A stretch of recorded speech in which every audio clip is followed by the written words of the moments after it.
Donc l'académie de basket a été motivée par le fait que depuis très longtemps et dans tous les pays, dans toutes les communes, les enfants, les petits-enfants jouent au basket. Et nous avons constaté qu'il manque un manque criard d'encadrement, un manque criard de conseils. Et c'est pourquoi nous avons décidé vraiment de mettre sur pied cette académie-là pour les encadrer.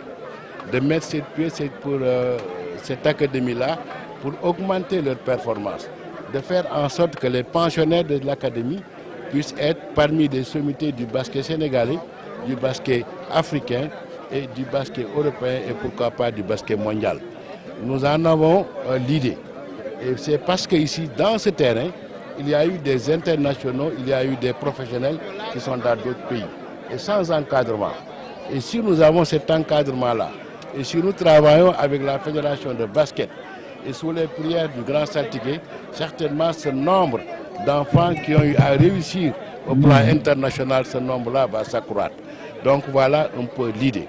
Deuxième idée qui à notre avis est très pertinente, c'est de vouloir associer les études au sport. Parce qu'en réalité aussi, c'est un temps révolu où les enfants faisaient du sport en laissant tomber les études.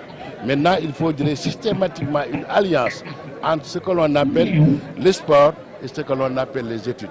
Nous voulons donc faire en sorte que ces enfants-là soient des internationaux avec tout le bagage international requis. Vous savez, quand vous allez dans un pays, le premier barrage, la première barrière, c'est la langue. Et nous voulons qu'à partir de cette académie-là, que les gosses qui réussissent puissent en tout cas franchir cette barrière, franchir ce barrage qui constitue la langue. C'est dans ce sens que nous aurons un renforcement en arabe, parce que c'est un pays de basket. Nous avons un renforcement, pas en français, parce que les enfants déjà, puisque nous sommes dans un pays francophone, connaissent déjà un tout petit peu, peuvent se débrouiller en français. Et donc nous allons avoir un renforcement en anglais pour les pays anglophones tels que les États-Unis. Nous allons avoir également un renforcement en espagnol pour les pays hispaniques.